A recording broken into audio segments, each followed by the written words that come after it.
Students, कल की video में हमारा टॉपिक था अंतःद्रव्य जालिका, जिसमें हमने रफ इंडोप्लाज्मिक रेटिकुलम और स्मूथ इंडोप्लाज्मिक रेटिकुलम में डिटेल में पढ़ा। आज का हमारा टॉपिक है माइटोकॉन्ड्रिया। स्टूडेंट्स, ये हमारी सेल का एक बहुत ही इंपॉर्टेंट ऑर्गेनेली है, जिसे हम कोशिका का पावर हाउस भी कहते हैं। यानी कि माइटोकॉन्ड्रिया को कोशिका का पावर हाउस कहते हैं।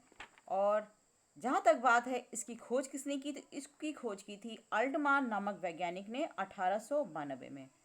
और माइटोकॉन्ड्रिया जो साइटोप्लाज्म होता है, यानी कि कोशिका द्रव्य होता है, उसमें छोटे छोटे कणों, तंतुओं, गोलों या छड़ों के रूप में पाए जाते हैं। और एक कोशिका के अंदर इनकी संख्या 50 से लेकर 500 या उससे भी अधिक हो सकती है।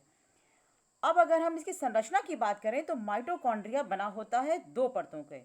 तो माइटोकॉन्ड्रिया दो परतों के बने एक थैले या फ्लास्क के समान होता है, और इसकी दीवारें प्लाज्मा झिल्ली के समान वसा और प्रोटीन के त्रिस्तरीय यूनिट मेम्ब्रेन से बनी रहती हैं।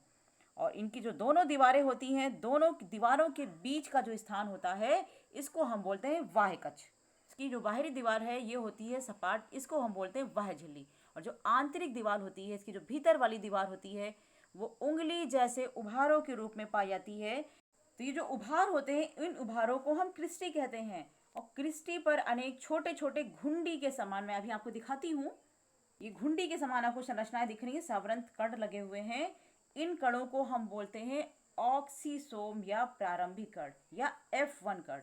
और ये जो F1 कण होते हैं स्टूडेंट्स, ये एटीपी निर्माण के एंजाइम होते हैं, यानी कि एटीपी निर्माण के लिए ये आवश्यक होते हैं। इसके अलावा माइटोकॉन्ड्रिया के पास अपने स्वयं के राइबोसोम्स होते हैं और स्वयं का डीएनए भी होता है।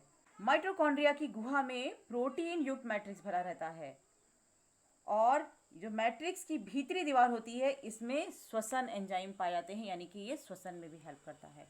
अब हम आते हैं माइटोकॉन्ड्रिया के कार्य पे।